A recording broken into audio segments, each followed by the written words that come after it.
I've seen it. I remember live in person for 28 years.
Merry Christmas. Let's stand together. You guys ready to worship?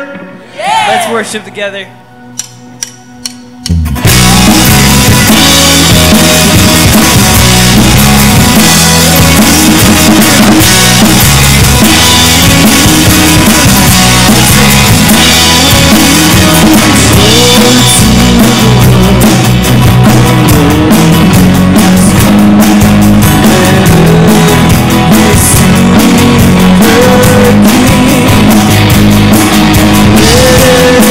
Thank you.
of His love, and wonders of His love,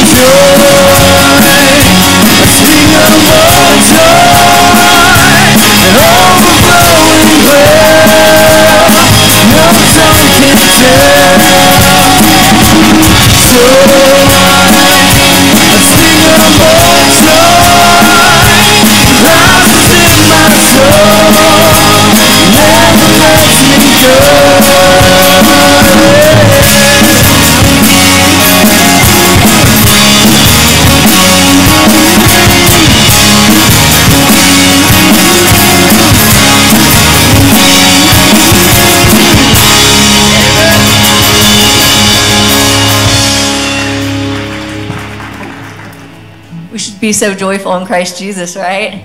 Amen. So at that time, the Roman Emperor Augustus decreed that a census should be taken throughout the Roman Empire. This was the first census taken when Quirinius was governor of Syria. All returned to their own ancestral towns to register for the census. And because Joseph was a descendant of King David, he had to go to Bethlehem in Judea, David's ancient home. He traveled from there, from the village of Nazareth to Galilee. He took with him Mary, to whom he was engaged, who was now expecting a child. And while they were there, the time came for her baby to be born. She gave birth to her firstborn son. She wrapped him snugly in strips of cloth and laid him in a manger, because there's no lodging available for them.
That night, there were shepherds staying in the fields nearby, guarding their flocks of sheep.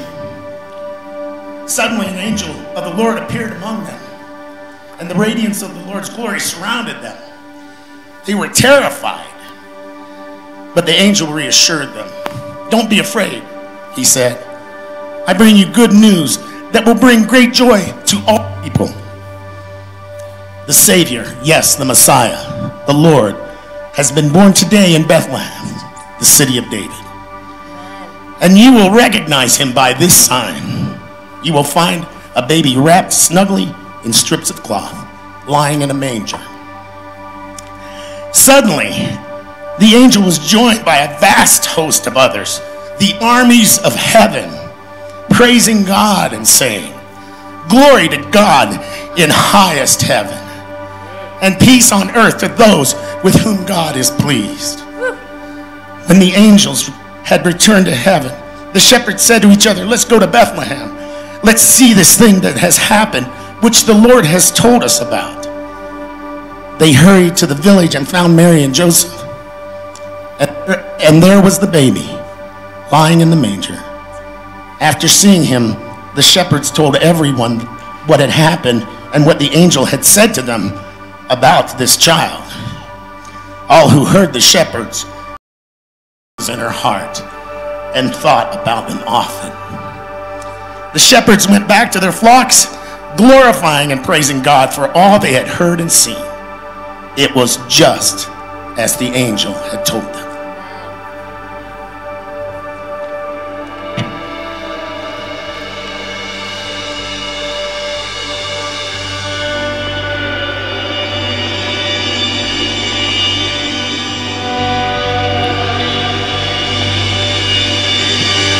Oh, holy night, the stars are brightly shining.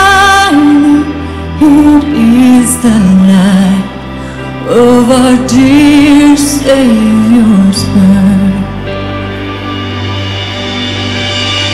Long lay the world in sin and war, we're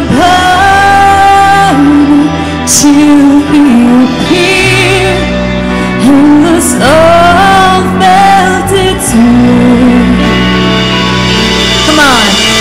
A thrill of hope, the weary world rejoices for yonder bliss.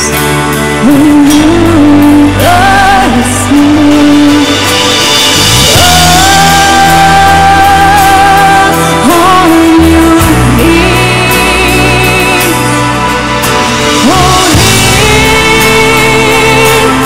the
welcome you here tonight. We welcome your presence in our lives.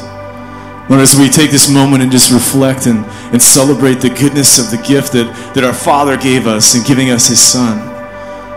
Lord, you mean everything. We push everything else to the side just to take a moment to appreciate you for who you are, the King of Kings, the Lord of Lords, but also the one that brings hope, joy, and peace and love into our lives. We thank you for who you are this afternoon. In your name, amen. Please be seated. Woo! Merry Christmas!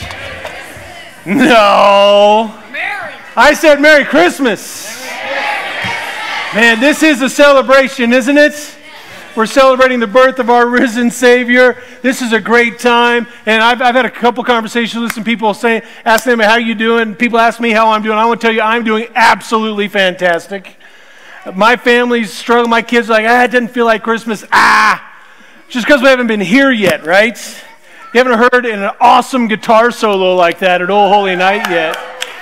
We are here to celebrate the birth this afternoon. So here's what I want you all to do. Here's how we're going to get a kickstart. Everyone stand up, and I want you to enthusiastically tell someone next to you, not good morning, as I've made that mistake. Tell them good afternoon and Merry Christmas.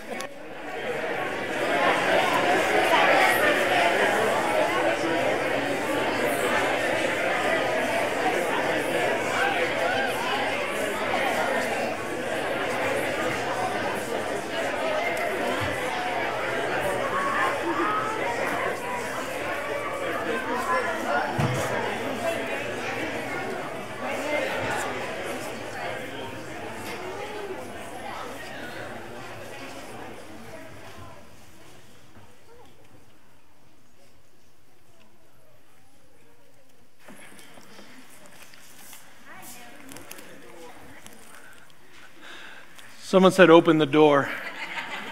Not going to happen. I don't open the door. You have to open the door. Merry Christmas. Merry Christmas. How many of you are looking forward to having the best Christmas ever? Yeah. How many of you want to have a great Christmas this year? We all do, don't we? We've been talking about what it means to have an extravagant Christmas, a great Christmas. We all want to have a great Christmas. And we do everything we can in our power to make sure that we and our families, our loved ones, our friends, our family, that everyone has a great Christmas, don't we? What are some of the things we do to make sure that we have a great Christmas? We worship God. Great answer. That's a child who knows presents are tomorrow morning. No, that's a child who's got the right answer. What else? We decorate. We make all the food. We eat all the food. We buy the gifts. We wrap the gifts, right? What else do? We listen to Christmas music. How many of you have been listening to Christmas music since about June? Yeah. I love Christmas music. Except there's that one we don't do anymore. Yes, I do. I love Baby It's Cold Outside. I don't care. I wish it was cold outside right now.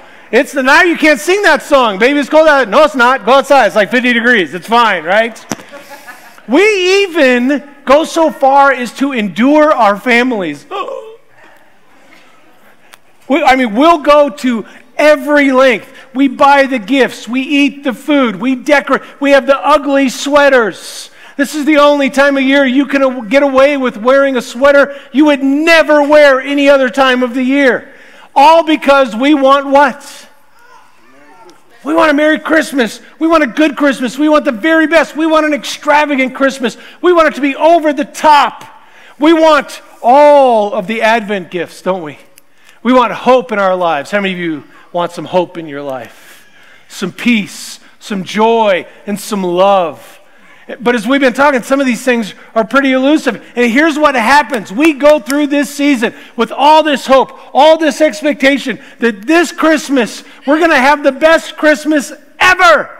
And people are going to love each other and care for each other. And our aunts and uncles are going to get along for once. We're not going to talk politics this year. We're going to talk about things that really matter, right? And what inevitably happens? no matter what happens, whether you argue or don't argue, December 26th always rolls around, doesn't it? December 26th always happens. I hate December 26th. You know why? Because it's after Christmas. And I love all the build up to Christmas. I love the day of Christmas. I love all that we're doing here on Christmas Eve, what we will do tomorrow morning at 9 a.m. right here. I love telling the Christmas story. I love singing happy birthday to Jesus. I love it all. But on December 26th, and for some of us, we stretch it a little further. Because right after Christmas is what? New Year's. New Year's is right there. This year it feels like, bam, it's Christmas, New Year's. Every year it feels like that. And New Year, we have this hope and this expectation that next year is going to be better than this. Why do we always say that? Next year is going to be better than this last year because we're full of hope. But inevitably, whether it's on December 26th or January 3rd or February 28th, whatever day it happens to be, we realize something. All the presents have been unwrapped. The decorations have been put away. All the food is gone. Like all the food is gone. It's toast.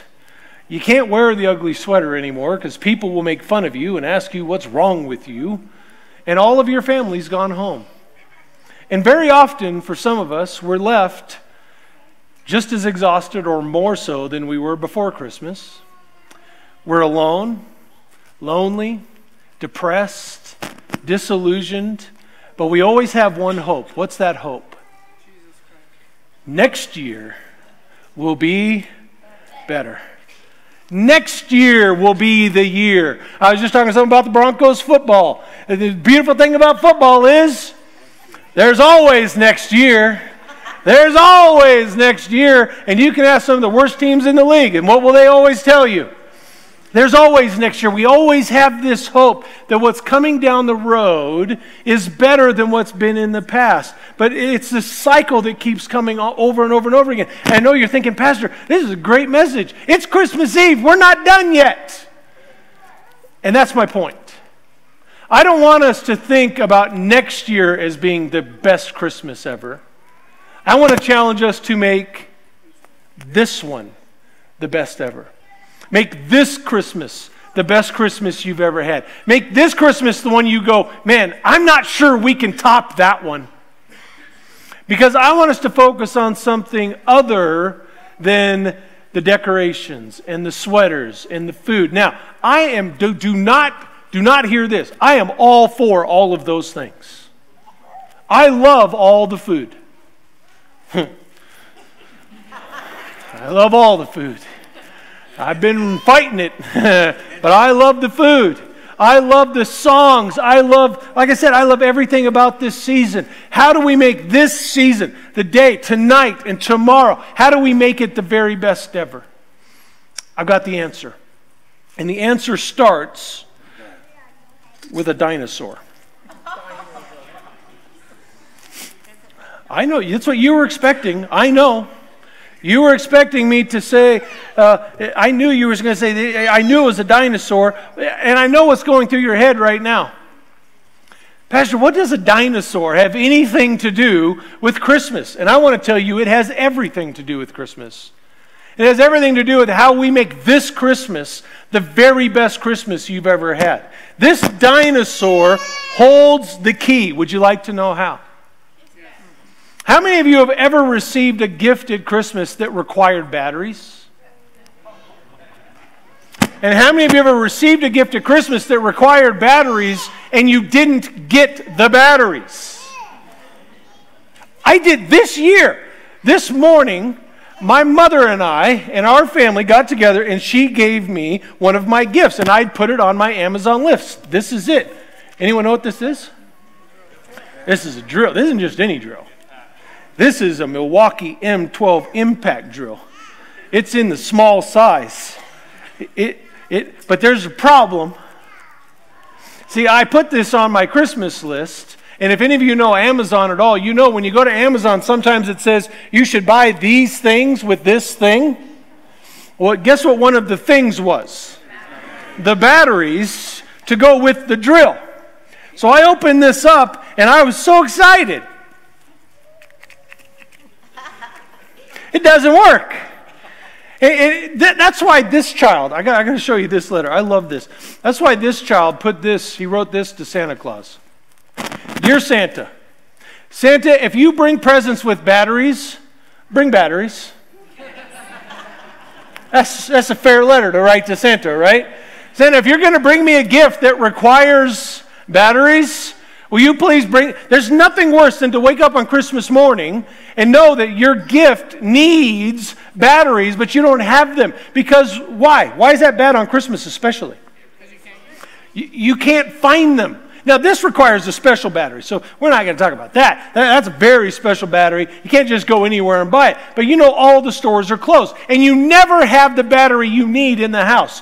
How many of you have ever, stolen from other things in the house to get the batteries? Yeah, at Christmas, every smoke detector in your house, there's no batteries in them because you needed those batteries to power the gifts. Or you can go to 7-Eleven because they're open. But they will either not have them or they will cost you $5 million. Because those people know that if you're coming into their store on Christmas Day to get batteries, you need that battery. And there's a supply and demand in effect on Christmas Day. Which brings us to the dinosaur. And I have a helper coming up to help me. Where's my helper? Ava, come on up. Give Ava a round of applause, will you? Ava, come on up here. Ava's my buddy. So, do you like this dinosaur? I want to tell you, this dinosaur is not just any dinosaur. This dinosaur growls and walks. This is a cool dinosaur. But what you have to do, I got to turn it on first of all. And what you need to do, Ava, is you need to push that button right there to make this dinosaur do what the dinosaur does. Are you ready? All right, push that button right there. Push it really hard. No, go ahead and push it. Are you pushing it? We'll see if I can. You'll see if you can. Is it not working? Okay, hold on. I think you pressed it. What's the problem? No batteries. There's no batteries. See, there's a payoff, okay? What does the toy need? Guess what I have right here? I've got the battery.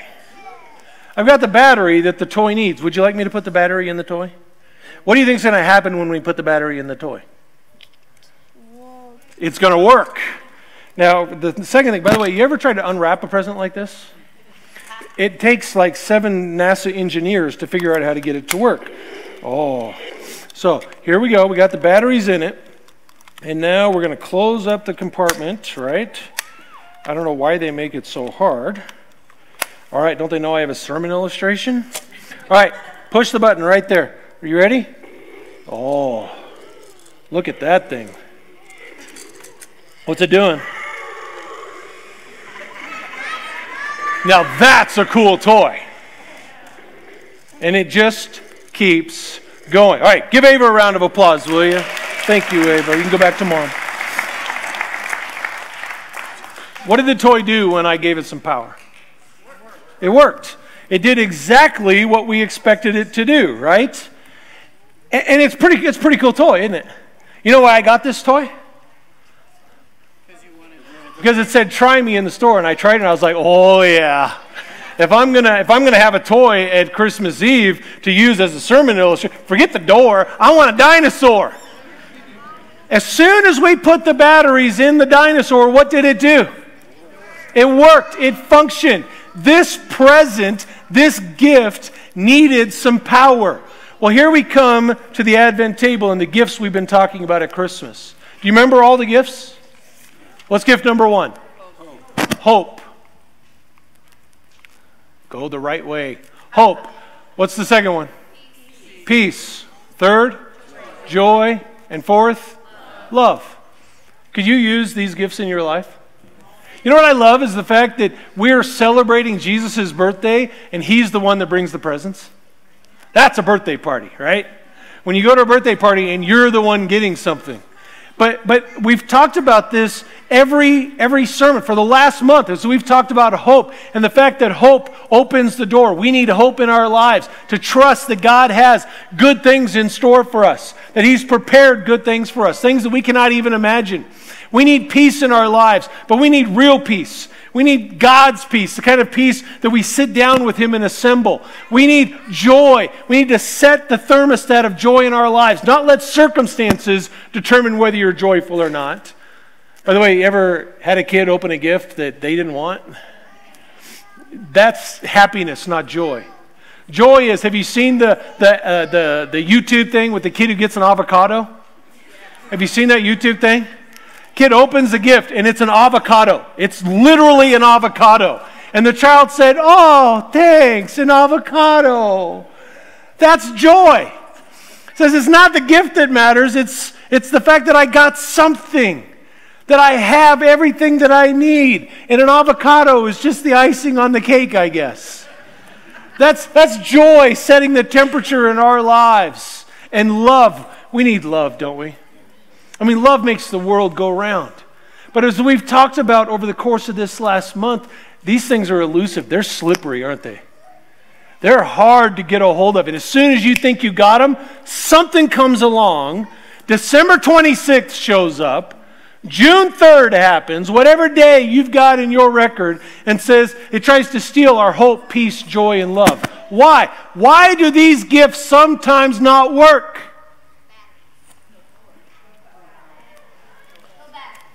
Yeah, we've got them. It's like having the dinosaur or having the drill, but it just doesn't have what it needs. I mean, did my mom give me what I asked for? Yes. She gave me exactly what I asked for.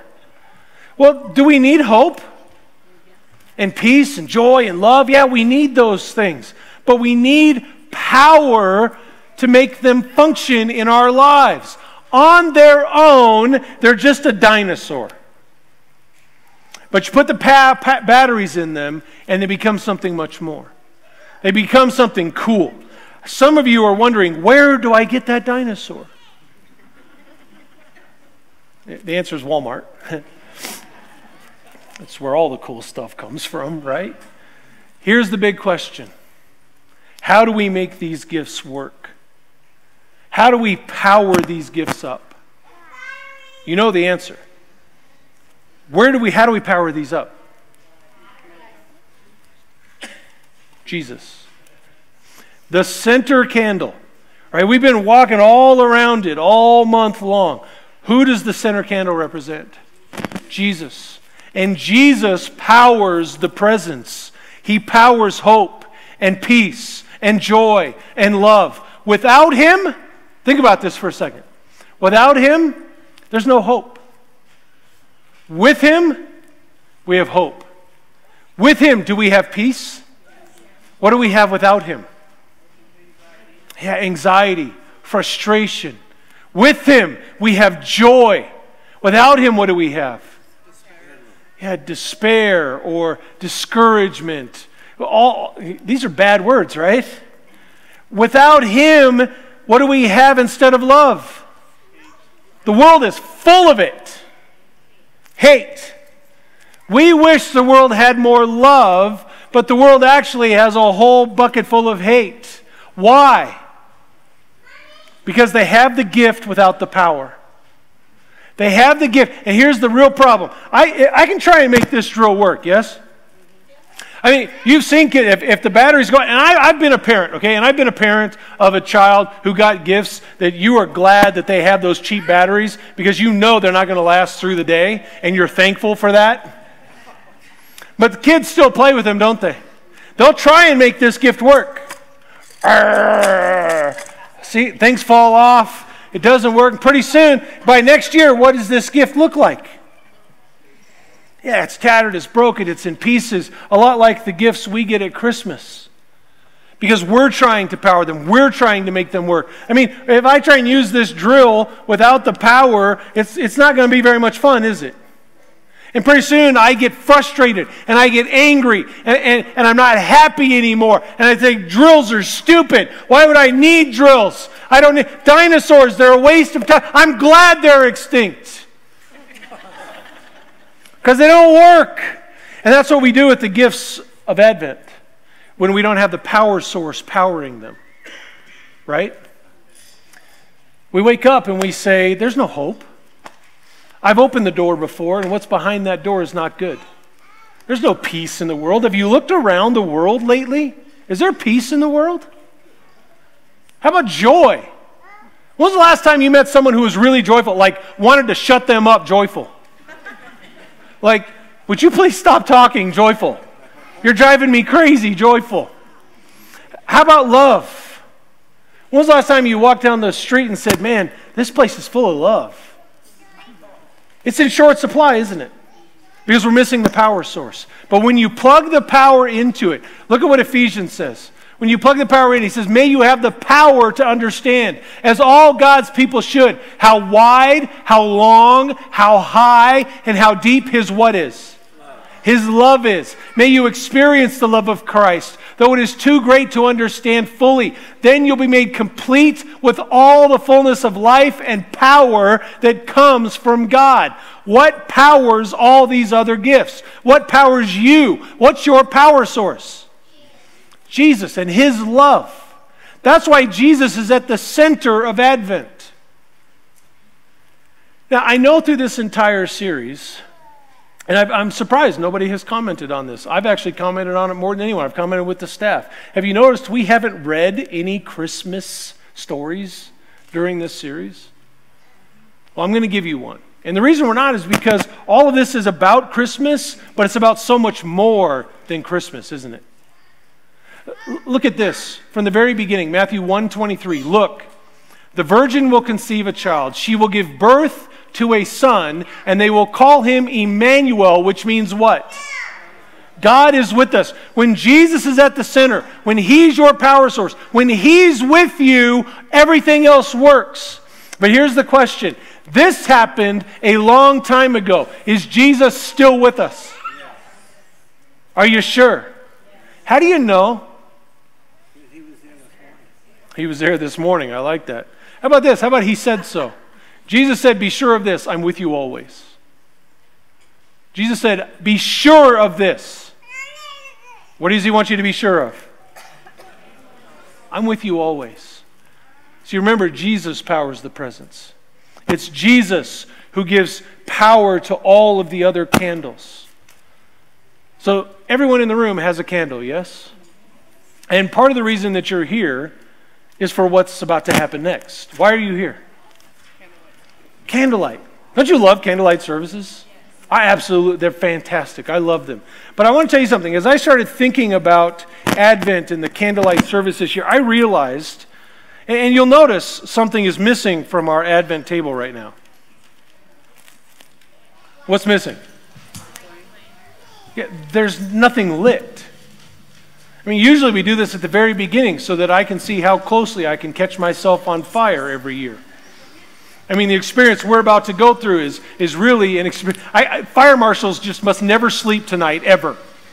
This and July 4th, they're just on edge. Because we're about to give a whole bunch of people flames. Which, by the way, if you have children, you're responsible for those children. In two ways. Number one, please don't let them light themselves or anything else around them on fire. And number two, please don't let them drip wax all over the place. Here's the reason why none of this is lit.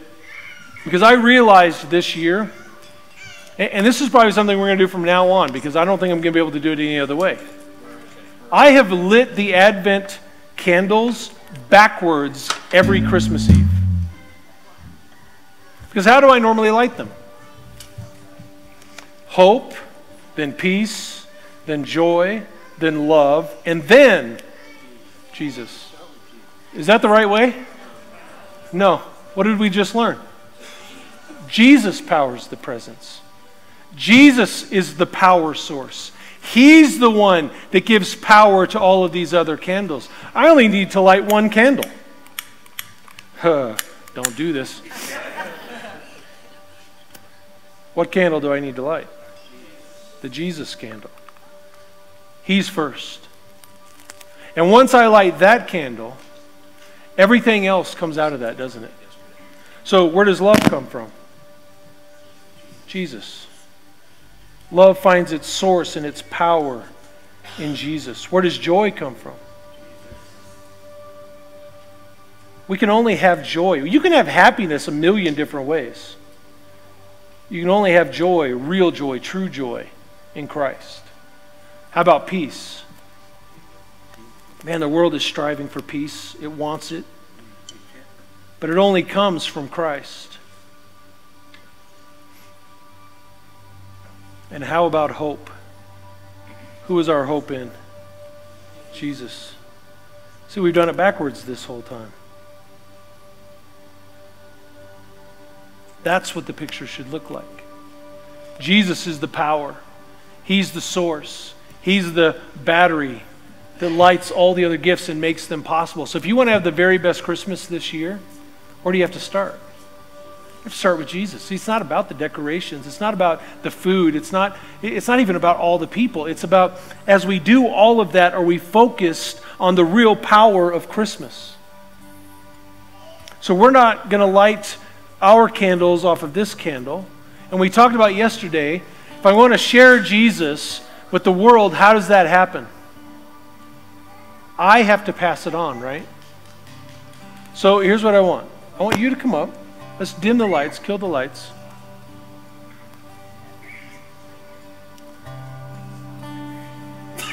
Off of the Jesus candle you light. One candle. Right there.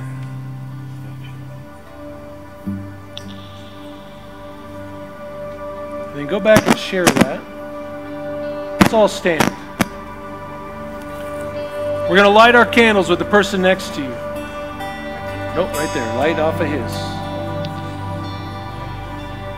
And watch what happens in this room while we sing.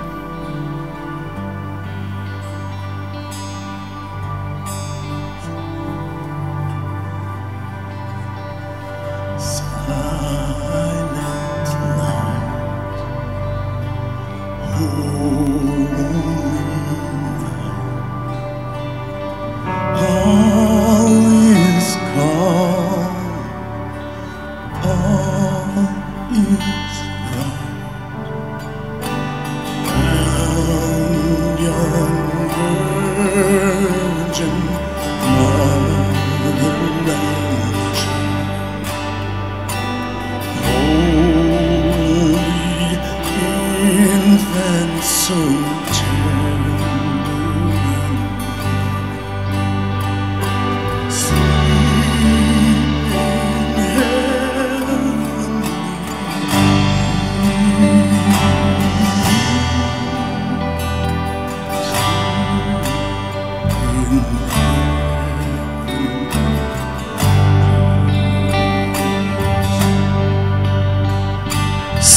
Father, this afternoon we thank you for being the gift of Christmas.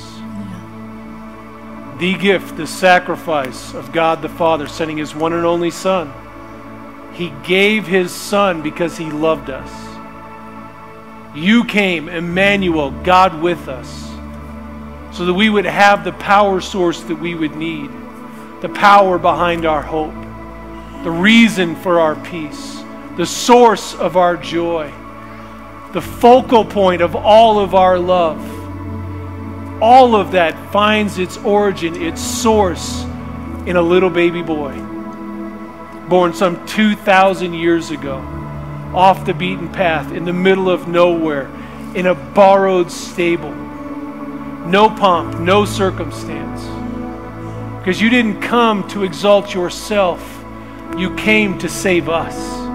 You came to give us the one thing we needed the most, and we didn't even know it.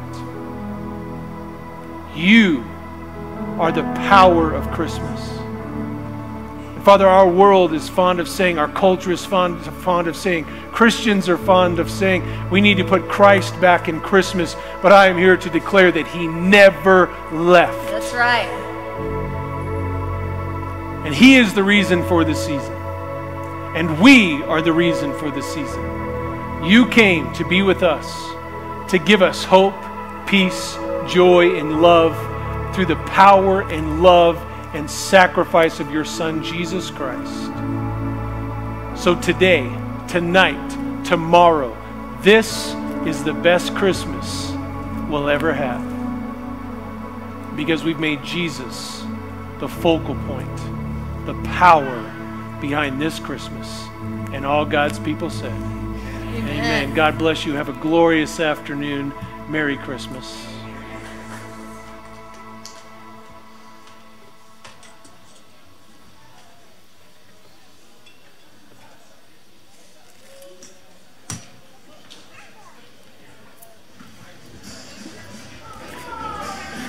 Yeah, if you want. There will be baskets at the back for your leftover candles. If you would leave them back there, that'd be awesome. Thank you.